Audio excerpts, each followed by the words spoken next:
वंदे लोक तिलकं सात्वत वार्ता विभूषणं अमर प्रत्युत्सारणं प्रबुद्धं लोक जीवनं प्रणय प्रमत्त याग दीपनं वंदे जीवन जीवनं सत्पुरुषं। जय गुरु। जय गुरुदेव। बहुत दिनों से बात चल रही थी आप लोगों के बीच आने की, बट इधर उधर बहुत सारी बातों को लेकर संभव नहीं हो पा रहा था समय निकालना। और सुबह ये एक मतलब दिन में 10, 11, 12 बजे तो दूसरे काम सब की व्यस्तता रहती है। घर में रह पाना उस समय ये भी एक मुश्किल रहता था। तो एनीवे, आज आप लोगों के बीच आ पाने की खुशी भी है।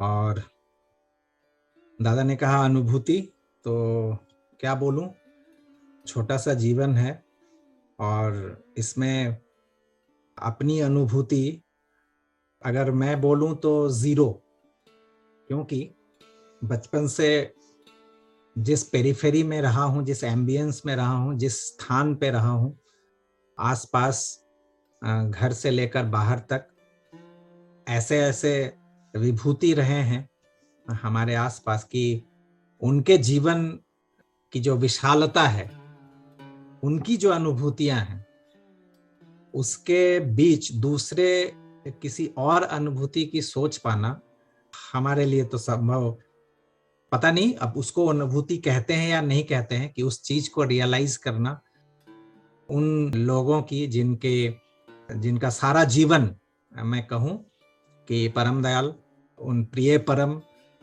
के जीवन के ही इर्द गिर्द घूमा है। अपने समस्त जीवन को उन्होंने समर्पित किया है जिस श्री चरण में, संपूर्ण जीवन। तो उन सब जीवन को उपलब्धि किया हूं, ये कह सकता हूं। उनके साथ पला बढ़ा हूं और उनकी जो अनुभूति, उनकी जो बातें, उनका जो जीवन परिचर्या या जीवन शैली कहूं, तो उसको देखकर जो थोड़ा बहुत फील कर पाता हूं, या जिस तरह से जीवन का गठन हुआ है, तो उसकी बातें, वो चर्चाएं कर सकता हूं। अब ये मेरी अनुभूति है या उन सब की है, वो तो दयाल जाने, बट उसी को थोड़ा बहुत कहने की कोशिश करूंगा। और उन सब में सबसे ज्यादा प्रभाव जो जीवन पर पड़ा वो मेरे अपने घर में मेरे पिता, क्योंकि स्टूडेंट लाइफ में ही मुंशी ठाकुर जी के श्री चरण में समर्पित हो गए थे, फुल टाइम रह गए थे आश्रम में आकर। और ये ठाकुर जी की ही इच्छा थी, उसी इच्छा के अनुसार ठाकुर की इच्छा थी कि कुछ नवयुवक वो होल टाइम रहेंगे ठाकुर के साथ, कोई इच्छाएं नहीं रहेंगी, कोई चाहते नहीं रहेंगे, कोई बैकटेनर जो पीछे का कोई खिंचाव, घर संसार परिवार कुछ नहीं रहेगा, नथिंग। सिर्फ परम पिता परम दयाल उनकी जो इच्छा है, वो जो कहेंगे वही करेंगे। सिर्फ खाना मिलेगा खाएंगे, नहीं मिलेगा नहीं खाएंगे, रहने का स्थान मिलेगा तो रहेंगे, नहीं तो जैसी जिस अवस्था में वैसी अवस्था में रहेंगे। मतलब किसी तरह की कोई आकांक्षा नहीं रखकर, इस शर्त पे, इस कंडीशन पे अगर कोई राजी होते हैं तो ठाकुर जी की इच्छा थी अबाउट 80%, 80। और इसी खोज में कुछ लोगों के साथ पिताजी को भी ये ऑफर मिला, तो पिताजी तो तुरंत राजी हो गए। और फिर कॉलेज के दिनों में ही फिर वो आ गए तो आ गए, उसके बाद फिर पीछे मुड़ के नहीं देखा। फुल टाइम आश्रम में ही ठाकुर की सेवा में वो रह गए। बहुत सारी घटनाएं हैं, बहुत सारी बातें हैं। हमारा तो जन्म उसके बाद ही हुआ, बट एनीवे, इन सब पिताजी का बोलूं या और भी जो सब ठाकुर के श्री चरण में रहने वाले लोगों का साथ, बचपन से उन्हीं के हाथ पकड़कर बड़ा हुआ हूं, चलना सीखा हूं, बोलना सीखा हूं, एवरीथिंग। तो मेरे पिताजी की बात जो मैं कह रहा था, तो उसमें हुआ यूं कि जब फुल टाइम रह गए, घर से कुछ नहीं ले सकते थे, भिक्षा पे जीवन यापन करना, एवरीथिंग, सब कुछ भिक्षाटन पे ही चलता था। अपनी भी जो जरूरतें हैं और ठाकुर जी की भी जरूरतें हैं, क्योंकि ठाकुर हमेशा भिक्षा किया करते थे, किसकी क्या जरूरत है, ये है वो है, तो तुरंत आसपास में जो भी रहते थे सबको इसी काम में, तो बीच बीच में उनकी भी जरूरतों को पूरा करना पड़ता था, उसके लिए भी भिक्षा। तो कंप्लीट जीवन जो था वो भिक्षाटन पर ही आधारित था और यहाँ पे रहना था। घर पे, हमारे घर पे सिर्फ 2 व्यक्ति थे। मेरे दादाजी का तो देहांत, मेरे पिताजी बहुत बचपन में ही, शैशवावस्था में ही, जन्म के बाद ही उनकी मृत्यु हो गई थी। तो घर पे सिर्फ मेरी दादी, विधवा दादी, और एक चाची, पिताजी की एक चाची थी, वो भी विधवा। तो 2 लोग घर पे रहा करते थे।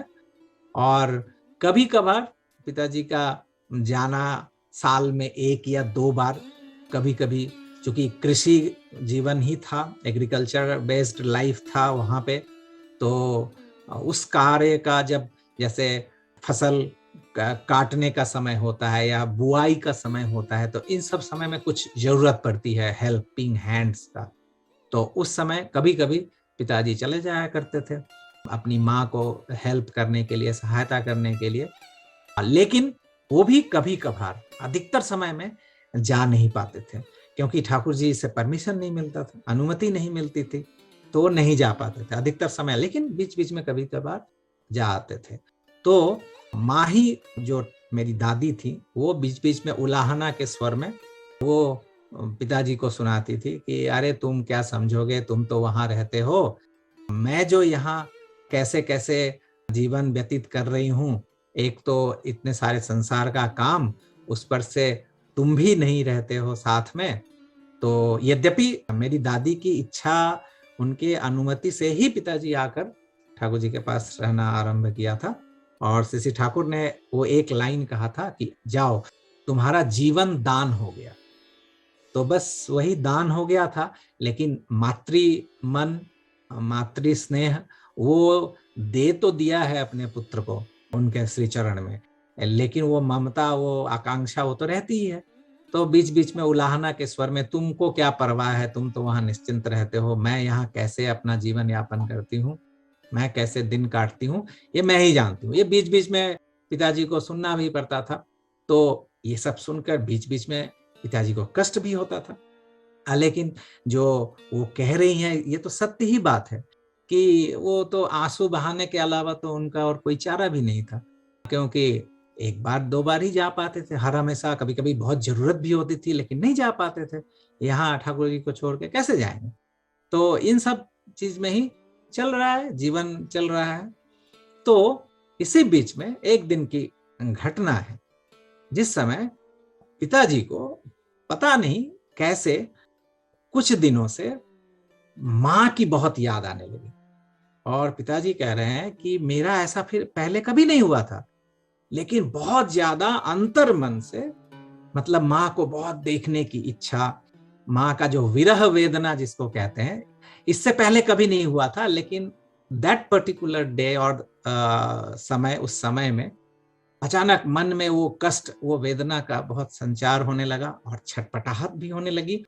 और फिर मन में एक संशय भी आया कि जिस माँ ने अपने समस्त दुखों को स्वीकार कर कर मुझे जिन श्री चरणों में सौंप दिया है, और वहां रहकर मेरा मन आज क्यों विचलित हो रहा है, तो ये कहीं मेरी दुर्बलता तो नहीं है, मेरे मन में ये कहीं दुर्बलता तो नहीं आ गई, ये कैसे हो गया।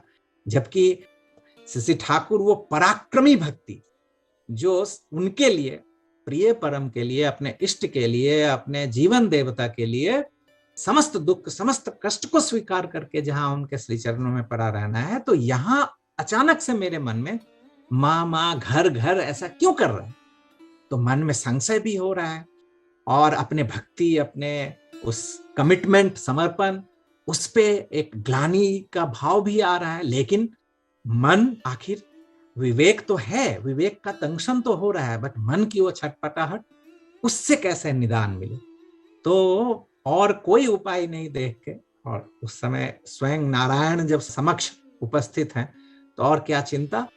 तो पिताजी ने बहुत सोचकर कहा कि जाता हूं, श्री ठाकुर से ही इस बात को व्यक्त करता हूं। मेरे इस द्वंद्व को वही मुक्ति का पथ दिखाएं, वही इससे उद्धार करें मुझे।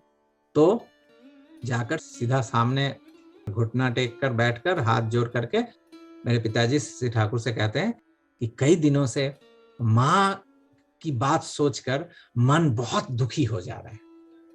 ये बात श्री ठाकुर से पिताजी ने कहा। श्री ठाकुर जैसे लगता है इसी बात का इंतजार करके बैठे हुए थे, ऐसा उनकी बात की अभिव्यक्ति से पिताजी को लगा। तो ये बात सुनकर ही कि माँ के लिए बहुत मन दुखी हो रहा है, ये बात सुनते ही श्री ठाकुर कहते हैं कि खूब भालो, जाओ माँ के देखे आशो, बहुत अच्छा, जाओ माँ को देख आओ।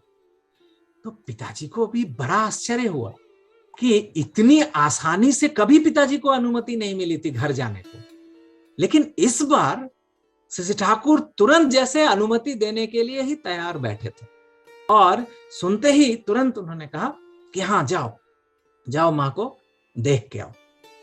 तो फिर ये तो मिल गया, जो द्वंद्व मन में चल रहा था, संशय, ये दुर्बलता की बातें, जब स्वयं उन्होंने जब अनुमति दे दिया कि हाँ जाओ जाओ, तुरंत चले जाओ, तो थोड़ी राहत भी मिली। और पिताजी तुरंत उसके दूसरे ही दिन रेडी होकर फिर अनुमति लेकर और अपने घर को रवाना हो गए, चले गए। जब घर पहुंचते हैं, आंगन में प्रवेश करते ही मेरी दादी, मतलब मेरे पिताजी की माँ, देखते ही आश्चर्य, उनका चेहरा एकदम जैसे भूत कोई देख लिया है। और इस तरह से इस समय असमय, कोई न काम न बुलावा न कोई जरूरत, और ये उपस्थित। तो छूटते ही मेरी दादी पिताजी से कहती हैं कि क्या बात है, अभी कैसे आ गए? तो आश्चर्यचकित होना तो सही था, स्वाभाविक ही था कि विगत साल बुनाई के समय, कटाई के समय भी नहीं जा पाए थे शायद मेरे पिताजी, या उसके अलावा तो और समय जा ही नहीं पाते हैं। ये अचानक इस समय पहुंच गया। तो जैसे ही दादी ने पूछा कि क्या बात है तुम इस समय, तो मेरे पिताजी भी हंसते हुए कहते हैं कि क्यों, ऐसे क्या, बिना बात का क्या मुझे घर नहीं आना चाहिए? तो माँ कहती है नहीं नहीं नहीं, क्यों नहीं आओगे, तुम्हारा घर है, तुम क्यों नहीं आओगे, लेकिन तुम तो कभी ऐसे आते नहीं हो ना, इसीलिए थोड़ी सी चिंता हुई जो क्यों तुम पहुंच गए। तो फिर जो भी हो, बाद में फ्रेश होकर कपड़े बदल के उसके बाद खाना सब रेडी हुआ। खाना खाने के लिए जब मेरे पिताजी बैठते हैं, फिर चर्चा चलती है, बात चलती है, खाना हो रहा है। इसी में माँ पूछती है पिताजी से कि अच्छा, ठाकुर जी की तबीयत क्या बहुत इस बीच में खराब हो गई थी?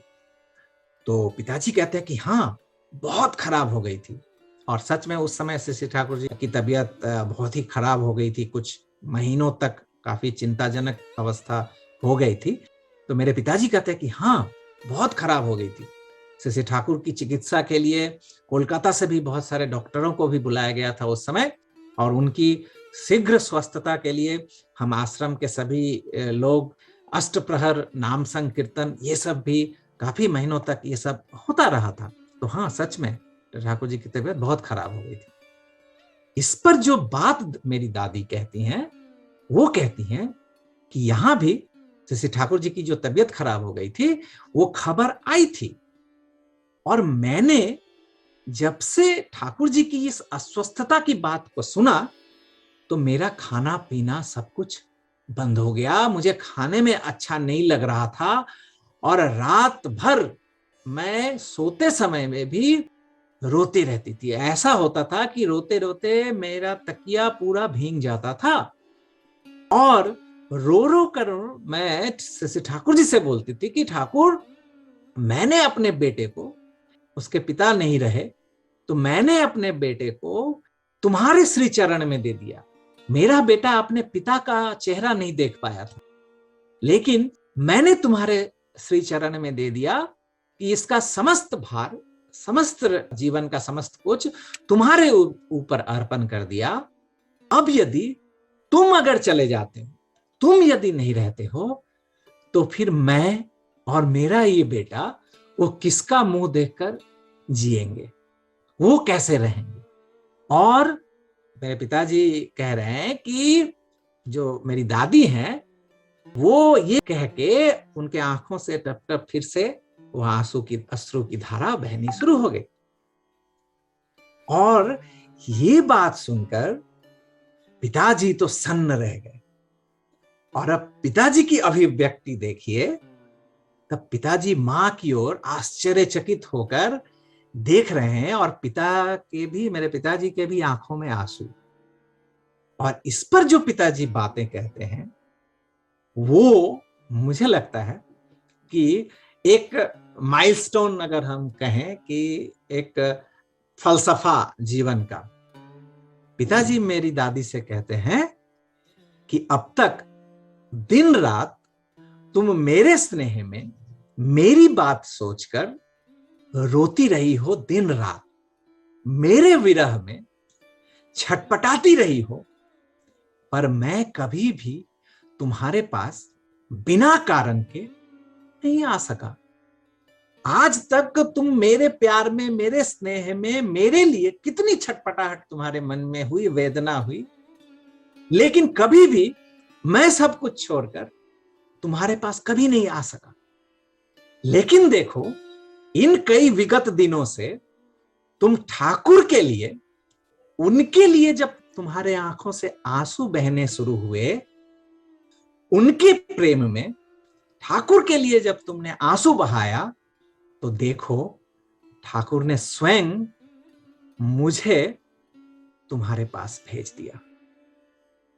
सोचने वाली बात है यहां पर कि हम अपने लिए, अपने क्षुद्र स्वार्थ के लिए, अपने आत्म स्वार्थ के लिए इस सांसारिक माया मोह में चिल्लाते हैं, छटपटाते हैं, और इस तरह से कितने दुख में, कितने कष्ट में हा भगवान, हा ईश्वर, उसकी कितनी पुकार लगाते हैं, बट हमारी आवाज उन तक नहीं पहुंच पाती है।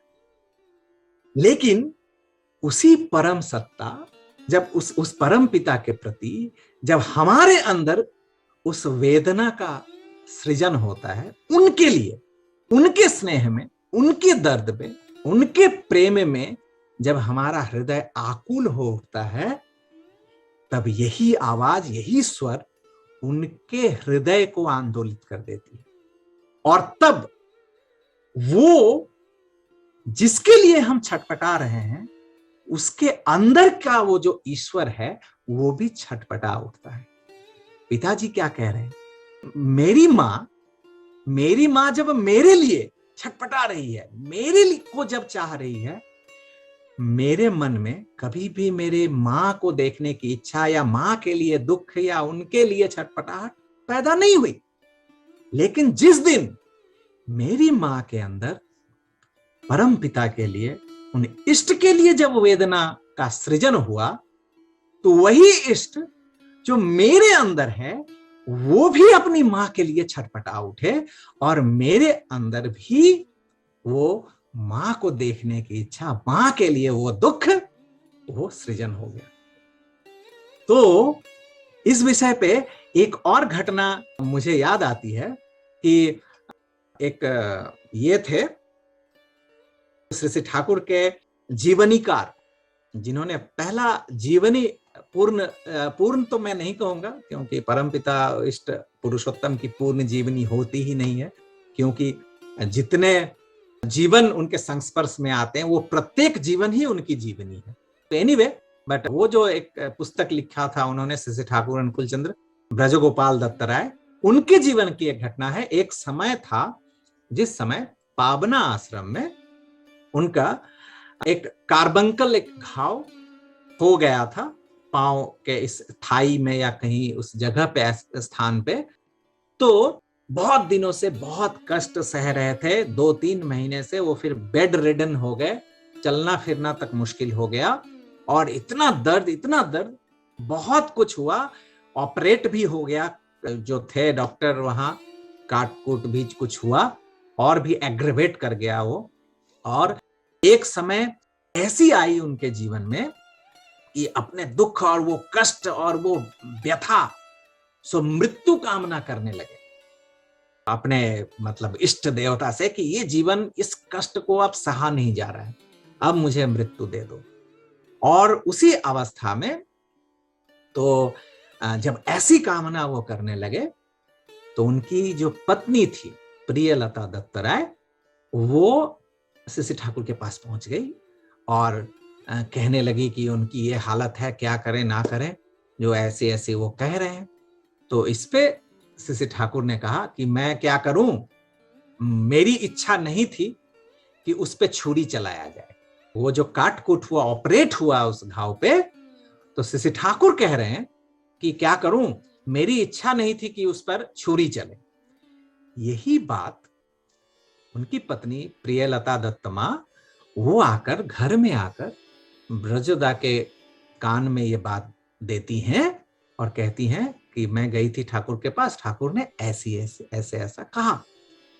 ये सुनते ही ब्रज गोपाल दा का जो चेहरा था वो काफी तमतमा गया और इतने उत्तेजित हो गए, बोले मुझे अभी ले चलो, मुझे अभी से ठाकुर के पास जाना है, मुझे अभी तुम ले चलो। तो वो घबरा गई कि जो अपने बिछावन से नहीं उतर पा रहे हैं, दुर्बल हो गए हैं इस तरह से, और वो कह रहे हैं कि वहां ले जाएंगे, तो कैसे ले जाएंगे, नहीं मुझे अभी जाना है, अभी तुम ले चलो, मुझे जाना ही है। और इतने जिद करने लगे। तो फिर उनकी पत्नी जो थी, वो एक ठेला था आश्रम में ही, उसको बुलाकर किसी तरह से उस ठेले को लाकर खड़ा किया घर के सामने। उनको 2-3 लोग मिलकर पकड़ के उस ठेले पे बिठाया और फिर उस ठेले को ठेल के ले जाकर शिशि ठाकुर जी विश्व विज्ञान केंद्र के बरामदे पे बैठे हुए थे, और भी केष्टोदा, फिर शिशि ठाकुर जी की माँ के ही गोद में सर देकर ठाकुर जी ऐसे लेटे हुए थे। और उसी समय ठेला ठेलते हुए लोग वो ब्रजगोपाल दा को लेकर आते हैं और वो ठेले पर ही इस तरह से सोए हुए हैं। और आते ही, जैसे ही ठाकुर पर नजर पड़ी, आते ही उनका मन का जो उद्गार था, और वो थोड़े उच्च स्वर में कहते हैं कि ठाकुर, मैंने सुना है कि तुम्हारी इच्छा नहीं थी जो मेरे पांव में ये ऑपरेशन हो, ये छुरी चले, तो मेरा ये ऑपरेशन हुआ क्यों? तुम्हारी इच्छा के विरुद्ध मेरे पांव में ये ऑपरेशन ये हुआ क्यों? तो शिशि ठाकुर, जैसे लगता है जो किसी एक बच्चे को कोई एक गुरुजन या कोई एक गार्जियन जब शासन करता है तो कैसे थोड़े सकुचा जाते हैं। तो ठाकुर कहते हैं कि मैं क्या करूं, मैं वोट में हार गया। मतलब डॉक्टर लोगों का वो जो पैनल होता है, जो चिकित्सक, कंपाउंडर, ये सब, तो ठाकुर की इच्छा नहीं थी, लेकिन उन लोगों ने कहा था कि नहीं नहीं, ये ऑपरेशन के बिना ठीक नहीं होगा, ठाकुर करना ही पड़ेगा, करना ही पड़ेगा। तो जब सब लोग ऐसे ऐसे करने लगे तो ठाकुर चुप हो गए। तो वही बात को ठाकुर कह रहे हैं कि मैं वोट में हार गया। तो इस पर ब्रजोदा और गुस्सा गए और वही तमतमाते हुए ठाकुर पर ही कह रहे हैं, उनको ही ये करते हुए कि मैं तो वोट देखकर यहां नहीं आया था, मैं तुम्हें देखकर यहां आया हूं और तुम्हारी इच्छा से। वो कह रहे हैं, देखिए ये सांघातिक एक बात कहते हैं वो ब्रजोदा, कि तुम्हारी इच्छा से अगर मृत्यु भी आए तो भी मैं उस मृत्यु को वरण करने के लिए तैयार हूं, लेकिन आश्रम में मैं हूं और तुम्हारी इच्छा के विरुद्ध मेरे जीवन में ऐसा हुआ क्यों? ये मेरे जीवन में ऐसा क्यों हुआ जो तुम्हारी इच्छा नहीं है, वो मेरे जीवन में क्यों हुआ? और ये बोल के और भी 2-4 बातें कि तुम अगर चाहो, तुम्हारी अगर इच्छा हो, तो मैं समस्त कष्ट को सहने के लिए तैयार हूं, संसार के समस्त दुख वेदनाओं को सहने के लिए तैयार हूं, लेकिन तुम्हारी जो इच्छा नहीं है वो मेरे जीवन में घटित क्यों हुआ? और यही कहते हुए एकदम पूरे गुस्सा से, फिर तमतमाते हुए फिर बोले कि ले चलो मुझे। फिर उनको किसी तरह से फिर उनकी पत्नी के साथ सब लेकर चले गए। फिर घर में रहा और सब लोग वहां स्तंभित, ठाकुर की मां भी विह्वल होकर ठाकुर की तरफ देख रही हैं और सब केष्टोदा ये सब भी देख रहे हैं। ठाकुर जी जब तब अपनी मां की ओर देखकर कहते हैं कि मां, ब्रजोदा ने जिस तरह से अपने मन के उस उद्गार को व्यक्त किया, परम पिता का सिंहासन डोल गया।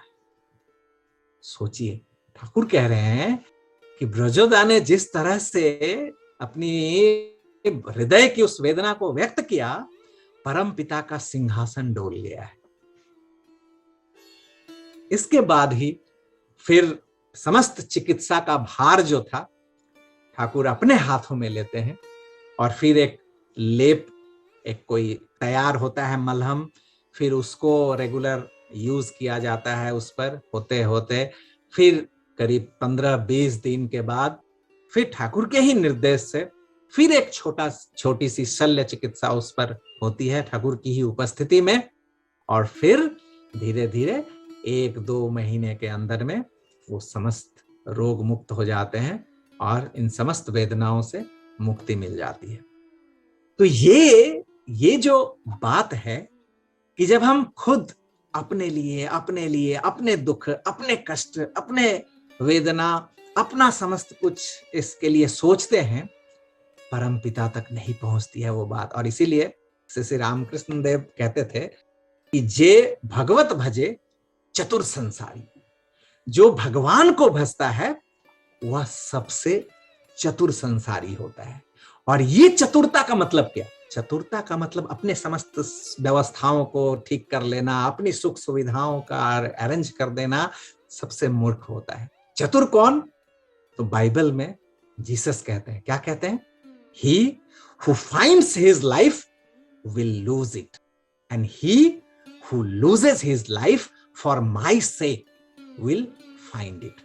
जो अपने जीवन को बचाना चाहेगा वह जीवन खोएगा, और जो मेरे लिए अपने जीवन को बलिदान देगा वह जीवन लाभ करेगा। तो वही जो तुलसीदास कहते हैं, सोई सर्वज्ञ तज्ञ सोई पंडित, सोई गुण गृह विज्ञान अखंडित, दक्ष सकल लक्षण जुत सोई, जाके पद सरोज रति होई। वही सर्वज्ञ है, वही तत्वज्ञ है, वही पंडित है, वही गुणों का घर और अखंड विज्ञानवान है, वही दक्ष और सभी सुलक्षणों से युक्त है, जिसका आपके श्री चरणों में प्रेम है। तो अपनी समस्त आकांक्षाओं, अपनी समस्त प्राप्ति, बस एक ही साधन, एक ही हो जाता है, उस श्री चरण विंद में, उस श्री चरण कमल में अच्युत सुकेंद्रिक अकपट सहज सरल निष्ठा एवं प्रीति जब मन के में होती है। और इसी कारण देखिए कि मेरे पिताजी की जो माता थी, मेरी दादी, अपने प्रभु परम दयाल श्री ठाकुर के लिए जब सहज सरल हृदय से जब रो बैठी, उनके आंखों से अश्रु आया, उनके प्रेम में जब व्याकुल अश्रु विसर्जन करने लगी, अविलंब तभी मेरे पिताजी के मन में अपने मां को देखने की विह्वल इच्छा, उनके जीवन मन में वो विरह तरप जग उठा। तो यही बात है कि वे परम पिता ही घट घट में विराजमान हैं, और जिस घट की हम आकांक्षा करते हैं, अगर परम पिता की आकांक्षा अगर हम कर लें, तो उस घट में उपस्थित वो ईश्वर तुरंत जागृत होकर हमारे प्रति आकृष्ट हो उठते हैं। तो एक संत कवि, शायद कबीरदास की बात है, जो कहते हैं, सिर राखे सिर जात है, सिर काटे सिर होए। सिर राखे सिर जात है, सिर राखे सिर जात है, सिर काटे सिर होए, जैसे बाती दीप की कटी उजियारा होए। सिर को अगर रखना चाहेंगे तो सिर चला जाएगा, सिर को अगर काट कर उनके चरण में उपस्थित करेंगे तो वही सिर हमारा होगा। जैसे बाती के दीपक को जैसे ही काटते हैं तो तुरंत वहां उजियाला हो जाता है। जब उस बत्ती को जब जैसे ही वो जलता है, उसको फिर काटते हैं, फिर वहां पर प्रज्वलित हो उठता है। तो बत्ती को जैसे जैसे काटते रहेंगे वो और प्रज्वलित होता रहेगा। एक हजरत मोहम्मद साहब की बात है, संभवतः कुरान का वो 2-4 पंक्तियां हैं, पता नहीं, समय मुझे लगता है कि हो आया है, फिर भी मैं इससे कंक्लूड करूंगा। एनीवे, तो वो मैं जैसे कह रहा था कि इस्लाम में जो हजरत मोहम्मद साहब कहते हैं कि if you pledge yourself to protect me, if you pledge yourself to protect me, my blood and your blood will become one. यदि तुम संकल्प लेते हो मुझे रक्षा करने की, मेरी रक्षा करने की, अगर तुम संकल्प लेते हो, शपथ लेते हो, तो तुम्हारा रक्त और मेरा रक्त एक हो जाता है। If you pledge your self to protect me, my blood and your blood will become one. I shall be at war with those who are at war with you and at peace with those who are at peace with you। जब भी तुम संकल्प लेते हो, शपथ लेते हो मेरी रक्षा करने की, तभी तुम्हारा रक्त और मेरा रक्त एक हो जाता है, और तभी मैं उनके विरुद्ध युद्ध की घोषणा करता हूं जो तुम्हारे विरुद्ध युद्ध करते हैं, और उनके साथ मैं शांति स्थापन करता हूं जिनके साथ तुम्हारी शांति है। ये कहते हैं हजरत मोहम्मद साहब, और इसी कारण सिसी ठाकुर कहते हैं सफर for him and suffering will be of. उनके लिए दुख सहन करो, तुम्हारा दुख जो है वो मिट जाएगा। Protect him and be protected thereby. उनकी रक्षा करो, तुम्हारी रक्षा अपने आप होगी। धर्म एव हतो हंति धर्मो रक्षति रक्षत। धर्म की हत्या करो, तुम्हारी हत्या हो जाएगी। धर्म की रक्षा करो, तुम्हारी रक्षा होगी। और इसी धर्म के धाता मूर्त प्रतीक होते हैं परम दयाल युग पुरुषोत्तम सदगुरु पुरुषोत्तम, जिनको हम प्रिय परम के रूप में जीवन में ग्रहण करते हैं। और इसलिए ठाकुर जी से जब पूछा गया था कि स्पिरिचुअल लाइफ, ये जो धर्म, धार्मिक जीवन, धर्म जीवन, ये जो इसकी मूल बुनियाद क्या है, फंडामेंटल थिंग क्या है स्पिरिचुअल लाइफ का, तो इस पे जैसे ठाकुर कहते हैं कि आध्यात्मिक जीवन का जो मूल है वो है अनरिपेलिंग एडहेरेंस टू द आइडियल। आदर्श में अच्युत अनुराग। और ठाकुर कहते हैं इस पर कि किसी किसी में इष्ट के प्रति एक्सुबरेंस ऑफ इमोशन, जिसको कहते हैं कि आवेग प्रवण, तो आवेग की अधिकता देखी जाती है। किसी किसी में ये जो आवेग है इष्ट के प्रति बहुत ज्यादा एक्सुबरेंस ऑफ इमोशन ये देखा जाता है। नाम ध्यान में भी आग्रह और ये अनुभूति प्रवण चलन वलन, ये सब कुछ भी इत्यादि, ये सब बातें भी देखी जाती है। लेकिन किसी एक विशेष कामना, स्वार्थ या प्रवृत्ति पर जब चोट पड़ता है तो भक्ति रुष्ट हो जाती है, तो भक्ति नष्ट हो जाती है और वो पकड़ कर नहीं रख पाता। टेस्टिंग टाइम मनुष्य के जीवन में जब आता है, जीवन के उठा पटक में, दुख कष्ट या ऐसे प्रचंड विपत आपद में जब जीवन डगमगा उठता है, उस समय ऐसे व्यक्ति जो कि शायद देखा गया है कि बहुत ज्यादा नाम ध्यान प्रवण है, भक्ति सब दिख रहा है, लेकिन ये टेस्टिंग टाइम जब जीवन में आता है उस समय भक्ति जो है वो नष्ट हो जाता है, पकड़ के नहीं रख पाता है। तो इस प्रकार की जो धर्मानुप्राणता है, इष्टानुराग जो इस तरह का होता है, ठाकुर कहते हैं ये डायन प्रभाव मुक्त नहीं होती है। ये टाइप ऑफ सायरनिक, जो एक प्रेत की तरह प्रभावित सर पे रहता है, वो टेस्टिंग टाइम पे अपना रूप दिखा देता है।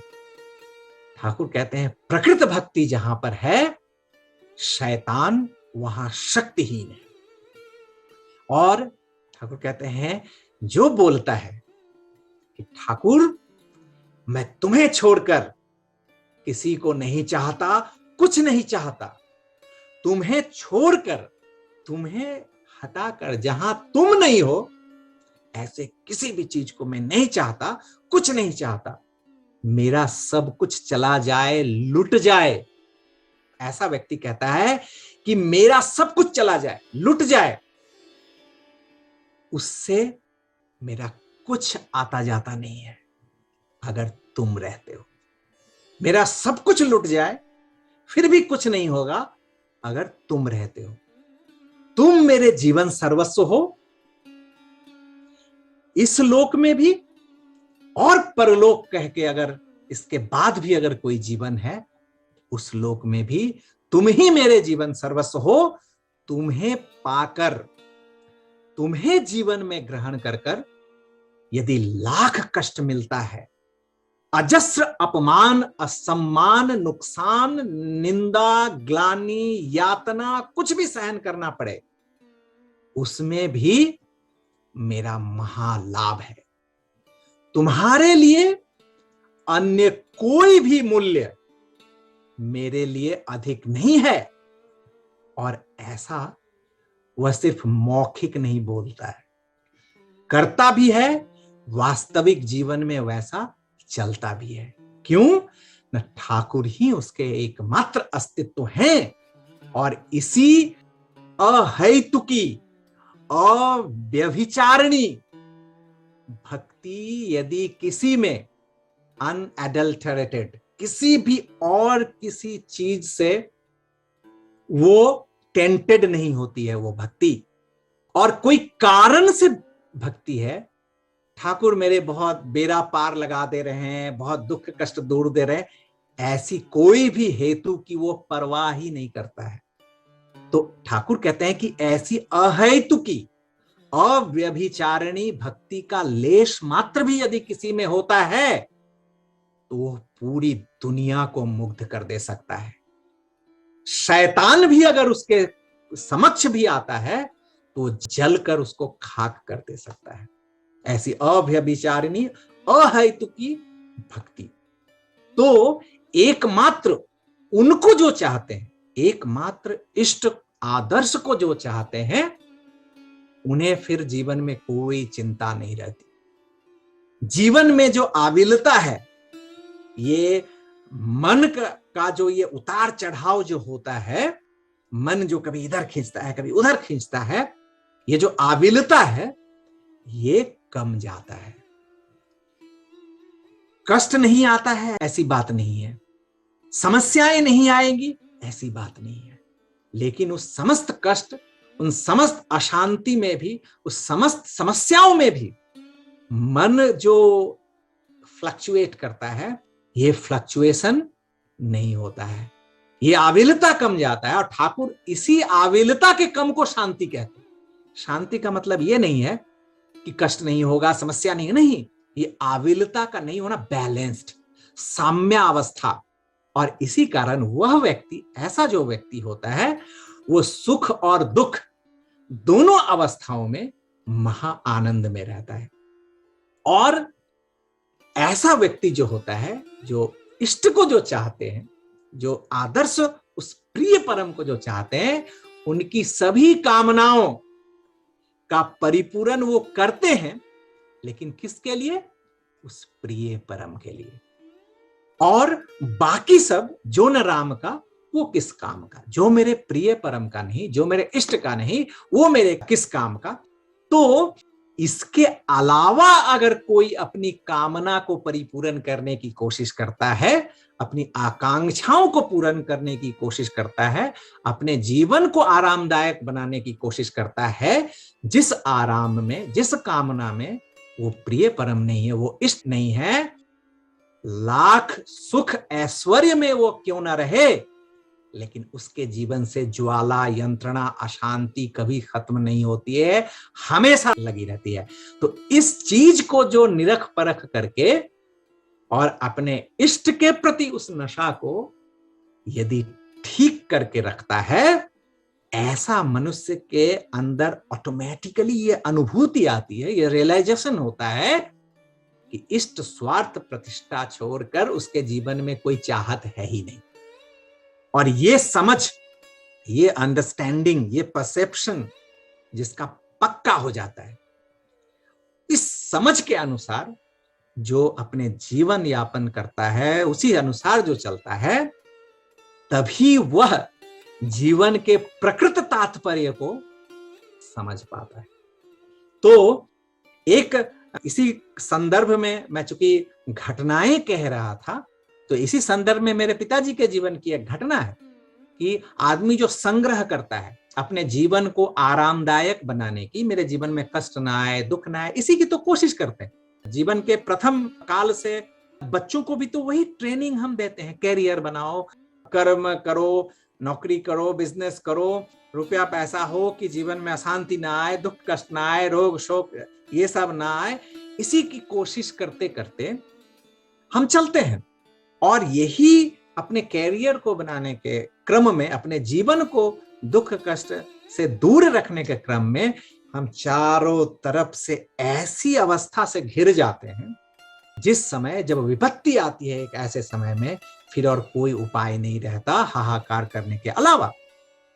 तो चाहत क्या है, इच्छाएं क्या होनी चाहिए, और उनके लिए जब एकमात्र, मैं तो कहूं कि हम जो ठाकुर को ग्रहण करते हैं जीवन में, इष्ट केंद्रिक जीवन अगर कहूं, दीक्षा का मुख्य उद्देश्य क्या है, तो मैं एक लाइन में कहूं, रिक्त होना। रिक्त होना, एक रविंद्रनाथ की बात है, जे मुहूर्ते पूर्ण तुमी সেই মুহূর্তে কিছু তব নাই, তাই তুমি পবিত্র সদাই। যে মুহূর্তে पूर्ण তুমি সেই মুহূর্তে কিছু তব নাই, তাই তুমি पवित्र सदाई। तो हम सभी अपूर्ण हैं, और इसी अपूर्णता को पूर्णता की ओर ले जाने के लिए हम उस पूर्ण ईश्वर के शरण में जाते हैं। ये ईश्वर ईश्वर, भगवान भगवान, मनुष्य के जीवन का उद्देश्य, गंतव्य वो ईश्वर प्राप्ति क्यों है? क्योंकि इस अपूर्णता को उस पूर्णता में परिणत करने के लिए।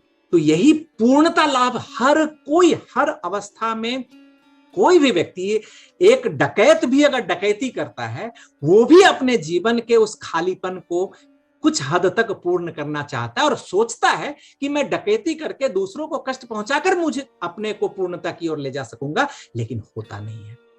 तो और कोई एक मंदिर में, मस्जिद में, गिरजा में प्रार्थना करता है ईश्वर के प्रति, तो उसका भी वही एक उद्देश्य है कि अपने उस अपूर्ण जीवन को उस पूर्णता की ओर ले जाने का। तो बैक ऑफ द माइंड समस्त मनुष्य जीवन का ही एक गंतव्य है, उस पूर्णता की ओर ले जाना।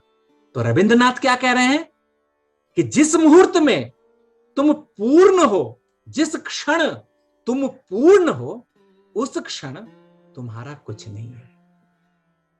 किछु तो वो नाई, तुम्हारा कुछ भी नहीं है। और जब भी तुम समस्त कुछ से मुक्त हो जाते हो, तभी तुम पवित्र होते हो, उस पवित्रता को प्राप्त करते हो। तो उस पूर्ण ब्रह्म, उस परम पुरुष, उस परम पिता, उस इष्ट प्रिय परम को जब हम जीवन में अपनाते हैं फुल्ली, पूर्ण रूप से, तभी हम रिक्त होते हैं, मुक्त होते हैं समस्त बंधनों से। समस्त बंधनों से मुक्त होने के लिए मृत्यु को प्राप्त नहीं करना है। मोक्ष की प्राप्ति के लिए इस शरीर को छोड़ने से ही मुक्ति मिलेगी, या मोक्ष मिलेगा, या उस बंधन से मुक्त होंगे। इस मिथ को ही तो परमपिता तोड़ने के लिए आते हैं बार बार इस संसार में। इस समस्त, इस परिवार, इस संसार को लेते हुए, चलते हुए भी हम रिक्त मुक्त उस मोक्ष के जीवन में चल सकते हैं। तो उनको मैं वही जो घटना मैं कहने जा रहा हूं कि मेरे पिताजी चूंकि ठाकुर जी के पास रहते थे, तो भिक्षाटन करके जीवन चलता था। ठाकुर को भी भिक्षा करके पूर्ण करना पड़ता था। खाने में सुबह सुबह देर होती थी काफी। क्यों? ठाकुर की ही सेवा में है, ठाकुर के साथ ही है। जब तक ठाकुर शौच में नहीं जाएंगे, विश्राम में नहीं जाएंगे, तब तक अपने लिए भी कुछ नहीं कर पाते थे, क्योंकि कब ठाकुर क्या जरूरत पड़ जाए, हमेशा ठाकुर के साथ ही पास ही रहते थे। यहाँ तक कि उसी ठाकुर के ही घर में, ठाकुर के सैया के नीचे पिताजी का बिछावन रहता था। जब ठाकुर शयन में जाते थे रात्रि काल में, तो फिर वहां से बिछावन करके नीचे पिताजी सोया करते थे। तो day and night always at his service. भिक्षा नहीं हुई है कभी कभी, खाना नहीं हो पाता था, तब ठाकुर थोड़ा सा शौच में गए या उनका भोग का समय हुआ खाने का, तब निकल के कभी जाकर किसी से, और भिक्षा भी घर से पैसा नहीं ले सकते हैं, भिक्षा भी आज जिससे किया है कल उससे नहीं कर सकते हैं। फिर भिक्षा का नियम था, जैसे ठाकुर जी का नियम था कि किसी भी व्यक्ति से जाकर आए दीजिए हमको कुछ, नहीं कह सकते थे जब तक उनके लिए कुछ किया हुआ नहीं है। तो सेवा के द्वारा अगर किसी से भिक्षा भी लेना है तो उसके पीछे भी ये हार्ड एंड कोर रूल था कि जब तक उनके लिए आपने कुछ किया नहीं है, सेवा नहीं दिया है, तो उससे आप कैसे लेंगे। तो ये सब ऐसे ही जीवन यापन होता था। और ठाकुर कहते भी थे बराबर, जो ये सब लड़का पिताजी का नाम लेकर कि ये सब जो मेरे पास रहता है, इतना कष्ट से यहाँ रहता है, भिक्षा करके इष्टभृति करता है, ये देखकर मुझे बहुत तृप्ति का अनुभव होता है, मुझे बहुत अच्छा लगता है। तो ठाकुर बहुत खुश होते थे। ये स्ट्रगल लाइफ, ये कृच्छ साधन जो है, ये पेन्स टेकिंग एटीट्यूड जो है, प्लीजिंग पेन्स टेकिंग एटीट्यूड, जो इस कृच्छ साधन में, इस कष्ट जीवन में भी आनंद का अनुभव करना। एक उत्सव का समय था, बहुत सारे गुरु भाई बाहर से आते हैं, उनको पता होता है कि मेरे पिताजी चूंकि ठाकुर के ही सर्विस में हैं, तो उनकी भी तो कुछ जरूरतें होती हैं, और ठाकुर को डायरेक्टली अगर हम कुछ नहीं दे पाते हैं, तो चूंकि ठाकुर के सेवा में ये हैं, तो इनको अगर हम कुछ देते हैं तो हम सोचेंगे कि ठाकुर की ही सेवा कर रहे हैं। तो हाथ में 2 रुपया 3 रुपया, और ये मैं 60s की बात कह रहा हूँ, 55, 56, 57, 1956, 57 या 8 इस समय, या 60, 61, इन सब दरमियान उन्हीं समय की बात है घटना। तो उस समय आप सोच सकते हैं 1 रुपया 2 रुपया 3 रुपया, ये सब भी उस समय बहुत मायने रखते थे। 50 पैसे तक, 25 पैसे या 20, 5 पैसे, 10 पैसे। तो पिताजी को बहुत सारे जो पहचान वाले भी थे, तो वो सब कुछ न कुछ उनके हाथ में देख कर गए कि आप तो यहाँ रहते हैं, आपको भी जरूरत पड़ती है, तो ये आप कुछ रखिए, अपने काम में लगाएंगे। तो पिताजी के पास करीब 80-90 रुपए उन दिनों में, माइंड इट, आप समझ सकते हैं जो उसका क्या वैल्यू होगा। तो 80-90 रुपए चेंज, पैसे, रुपये, ये सब मिलाकर हो गए। और सोचिए कि जो व्यक्ति दाने दाने को वहां इष्टभृति तक के लिए भिक्षा पर जो निर्भर करता हो, उसके हाथ में अगर 90 रुपए, 80-90 रुपए आ जाए, तो उसकी क्या हालत होगी मन की, क्या आनंद। और रुमाल में बांधकर, पीछे जहां पिताजी रहते थे अपने घर में छोटा सा ट्रंक था, उसमें उस रुमाल को बांध कर रख दिया। और क्या खुशी, आनंद कि कुछ दिनों तक इष्टभृति के लिए भिक्षाटन नहीं करना पड़ेगा। कुछ दिनों के लिए ठाकुर भी अगर कुछ मांगेंगे तो इससे दे दूंगा, उसके लिए भी भिक्षा नहीं करना पड़ेगा। ये निश्चिंतता, ये मन में ये एक आराम का भाव, जो संघर्षमय जीवन था उससे छुटकारा का भाव, निश्चिंतता का भाव, और यही भाव लेकर परम आनंद से आकर ठाकुर जी के पास ज्यों ही खड़े हुए हैं कि तुरंत से ठाकुर मेरे पिताजी को देखते ही कहते हैं, तुम्हारे काछे कतो आछे, तुम्हारे पास कितना है। पिताजी तो समझ गए कि ठाकुर जी को कुछ भिक्षा चाहिए, किसी एक काम के लिए भिक्षा देना है। तो पिताजी तुरंत बोलते हैं, ठाकुर ने पूछा तुम्हारे पास कितना है, तो पिताजी कहते हैं आपनार कतो लागबे, आपको कितना चाहिए। ठाकुर जी तुरंत फिर पूछते हैं तुम्हारे पास कितना है। पिताजी फिर सेकंड टाइम कहते हैं आपको कितना चाहिए। थर्ड टाइम ठाकुर पुनः कहते हैं तुम्हारे पास कितना है। पिताजी कह रहे हैं कि आज तक ठाकुर जब भी मांगते थे तो मुझे 10 रुपया दो, मुझे 20 रुपया दो, मुझे 30 रुपया दो, ऐसे ही करके, या मुझे इस चीज की जरूरत है, एक सतरंजी की जरूरत है, ये लाके दो। तो पिताजी फिर भिक्षा करके उसकी व्यवस्था करते थे। First time in his life इस तरह से ठाकुर क्यों पूछ रहे हैं, मेरे पास कितना है, इससे आपको क्या जरूरत, आपको क्या चाहिए ये बोलिए। लेकिन ठाकुर इसीलिए 2 बार पिताजी ने रेजिस्ट किया, आपको कितना चाहिए। और फिर पिताजी कह रहे हैं कि मेरे अंदर का जो वो चोर है, वो जो प्रवृत्ति है, वो भी जो शैतान है अंतर मन का, वो भी यहां काम कर रहा है तुरंत। ठाकुर एक जगह कहते हैं कि जहां सत्यनारायण का आविर्भाव होता है वहां शैतान भी प्रकट हो जाता है। ये दोनों शक्तियां, क्यों ना, शैतान जब तक नहीं आएगा कैसे परमपिता की शक्ति का एप्लीकेशन होगा, अप्लाई कैसे होगा, शक्ति का पता कैसे चलेगा। तो जब तक रिवर्स फोर्स अगर नहीं है तब तक वो फ्रंट फोर्स जो है सामने की ओर हम नहीं चलेंगे, हमारी शक्ति ही नहीं बढ़ेगी। तो देखिए परम पिता भी कैसे टेस्टिंग, ये सब समय आता है जो ठाकुर कह रहे हैं तुम्हारे पास कितना है, और पिताजी के अंदर का जो शैतान मन है वो सोच रहा है कि मेरे पास वो 90 रुपया है, वो मोह की गठरी, इसमें से अगर ठाकुर मांगेंगे कितना, 15, 20, 30, मेरे पास 50 तो बच जाएगा, 60 तो बच जाएगा। अगर 50 रुपए भी मांग लेते हैं, क्योंकि 50 रुपए में बहुत कुछ हो सकता है, तो 50 रुपए भी मांग लेते हैं तो मेरे पास फिर भी 30-40 रुपए रह जाएंगे।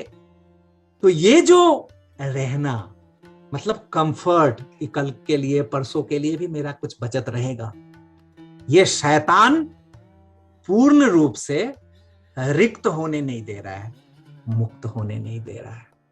और बार बार, तीसरी बार, जब 2 बार रजिस्ट कर चुके, जब तीसरी बार ठाकुर कहते हैं तुम्हारे पास कितना है, मेरे पिताजी को तब जैसे लगता है एक शॉक, अचानक उनको होश आता है कि मैं अपनी मोह की गठरी जो बांध कर रखा हूं, परम पिता की वो दृष्टि जो समस्त सृष्टि के समस्त कुछ को भेद कर देख लेती है, उनकी दृष्टि से क्या ओझल है। वो क्या नहीं देख पा रहा है कि मेरा मोह, मेरा मन वहां पे बंधा पड़ा है। और जैसे ही ये भावना मन में आती है, तुरंत जैसे होता है कि होश आया और सरेंडर करके तुरंत झुककर हाथ जोड़ करके कहते हैं पिताजी जा अच्छे नहीं आशबो, जो भी है ले आऊं। ठाकुर सर हिलाते हैं, हाँ, जैसे ठाकुर को मुंह मांगा कोई वरदान मिल गया। और यही जैसे चाहते थे पिताजी, उस वक्त तक पसीना पसीना हो गए थे, जैसे एक अपराधी का अपराध एक न्यायाधीश के सामने जैसे पकड़ में आ जाता है, तो पिताजी कह रहे हैं मेरी अवस्था वही हो गई थी। और जैसे ही मुझे समझ में आई और मैं जैसे ही ऐसा ठाकुर से कहा और उन्होंने कहा कि हाँ ले आओ सब, दौड़ के मैं जाता हूं और वो मोह की गठरी, वो रुमाल, वो जैसा बंधा था वैसे ही उठाकर आके ठाकुर के समक्ष खड़ा होता हूं। और ठाकुर जी हाथ से दिखाते हैं, एक आश्रम की कोई एक वृद्ध महिला, विधवा महिला खड़ी थी, उनको दिखाते हैं कि उसको दो। पिताजी उनको देते हैं, वो माँ भी अपना आंचल खोलती हैं, उस रुमाल को खोलकर समस्त कुछ डाल लेती हैं और अपने आंचल को बांधकर खाली रुमाल, वो खाली गठरी रिक्त करके पिताजी के हाथ में दे देते हैं। एक बार भी ठाकुर पूछते नहीं है कितना उसको चाहिए, कितना तुम्हारे पास है, कुछ नहीं। और जिसको कहते हैं कि पिताजी भी मुक्त हो जाते हैं, भिखारी बन जाते हैं। और वो राज भिखारी जो उस सैया पे बैठे हैं, वो भी खुश आनंद इस अवस्था को देखकर, मेरे अलावा और कुछ नहीं चाहो, सिर्फ मुझे चाहो। और ये भाग्यवान वो लोग, वो व्यक्ति होते हैं जिनको वो स्वयं नंगा कर देते हैं, स्वयं रिक्त कर देते हैं, स्वयं मुक्त कर देते हैं। तो वही बात जो तेरे द्वार खड़ा भगवान, भगत भर तेरे झोली, आज लुटा दे रे सर्वस्व अपना, मान ले कहना मेरा, मिट जाएगा पल में तेरा, जन्म जन्म का फेरा रे, जन्म जन्म का फेरा। तेरे द्वार खड़ा भगवान, भगत भर दे रे झोली। वो जो एक और छोटी सी बात जो रविंद्रनाथ टैगोर की है, रविंद्रनाथ ठाकुर की वो घटना जो स्वर्ण रथ पे राजाधिराज उनकी सवारी निकली है राजपथ पर, दोनों तरफ प्रजागण खड़े हैं उनके दर्शन के लिए, और उसी लोगों में एक भिखारी, एक पथिक, वो भी खड़ा है अपने भिक्षा की झोली लेकर, और उन्हीं के सामने आकर वो स्वर्ण रथ खड़ा होता है, और उस स्वर्ण रथ से राजाधिराज अपने स्वर्ण मुकुट, स्वर्ण भेष धारण करके उनके समक्ष आकर खड़े होते हैं, घुटने के बल हाथ पसार देते हैं उस भिक्षुक के सामने। वो भिक्षुक सोचता है कि मैं किसी तरह से 2-4 अन्न, कुछ एक मुट्ठी अन्न जुगाड़ किया है अपने लिए, और ये समस्त ऐश्वर्य से पूर्ण ये आकर मेरे समक्ष हाथ पसार रहा है। संकुचित होता है, क्या छोटा सा है वो भी दे दूं, लेकिन वो खड़े हैं हाथ पसार के, तब लज्जा बोध होता है कि कुछ तो दूं। तो उस झोली से जस्ट एक, जिसको कहते हैं चुटकी, उसमें 1 दाना या 2 दाना चावल का कुछ आया होगा, उसको लेकर उन राज भिखारी के हाथ में देते हैं। राज भिक्षुक जो हैं उनके हाथ में, वो भी ज्यादातर सब रख लेते हैं, जस्ट एक चुटकी दाना उस पे देते हैं। घर जब वो भिक्षुक लौटता है और अपने समस्त झोली को जब ढालता है, देखता है कि उस झोली में जो 1 दाने या 2 दाने या 4 दाने जो उन्होंने भिक्षुक को दिया था, राज भिक्षुक को, उन राजा को दिया था, इस चावल के दानों में वो 2-4 दाने स्वर्ण के हो गए हैं, सोने के। और तभी रविंद्रनाथ कहते हैं कि दिलेम जा राज भिखारी रे, স্বর্ণ হয়ে এলো ফিরে, তখন কাঁদি চোখের জলে, দুটি নয়ন ভরে, তোমায় কেন দেইনি আমার সকল শূন্য করে। दिया जो मैंने राज भिखारी को, लौटा वो स्वर्ण बनकर, फूट फूट कर रोया तब, अपनी दोनों आंखें भर, क्यों न दे दिया मैंने तुमको, सब कुछ अपना शून्य कर। And everyone who has left, Jesus Christ कहते हैं, and everyone who has left houses or brothers or sisters or father or mother or children or lands for my name's sake will receive 100-fold and inherit eternal life. But many that are first will be last and the last first.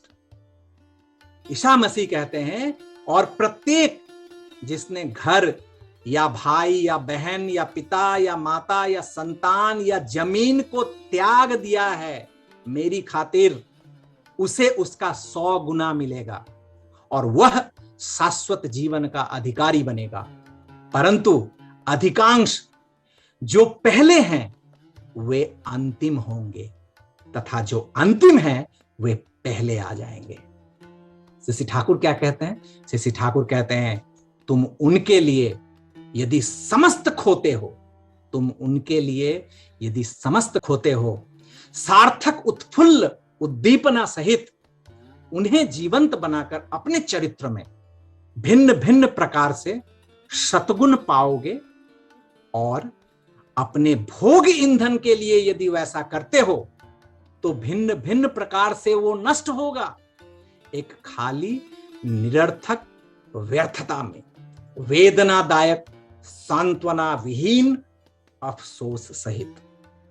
अंत में ठाकुर जी की एक वाणी के साथ conclude करूंगा कि ठाकुर कहते हैं, बहुत समय ऐसा होता है कि हम कहते हैं कि अरे ठाकुर को पकड़ के जीवन में बहुत कष्ट आ गया है, दुख आ गया है, समस्याएं बढ़ गई हैं। होंगी, बढ़ेंगी। क्यों? तो ठाकुर कहते हैं, जिनके पास जिसके पास है उसे और भी मिलेगा, प्रचुर परिमाण में दिया जाएगा, और जिसके पास नहीं है, यदि कुछ रहता भी है वह भी ले लिया जाएगा। कारण जो ऐश्वर्य संग्राही चित्त हैं, जो ऐश्वर्य ही सिर्फ उनका मन ही है सब संग्रह करके रखना चाहते हैं, तो जो ऐश्वर्य संग्राही चित्त हैं उनके लिए ऐश्वर्य का ही ढेर लगा दिया जाएगा, यदि वे यही चाहते हैं। और जिनके पास नहीं है या अकिंचित कर कुछ है, चाहत ही नगण्य है, उनसे वह भी छीन लिया जाएगा। क्यों? प्रिय परम से भरपूर कर देने के लिए।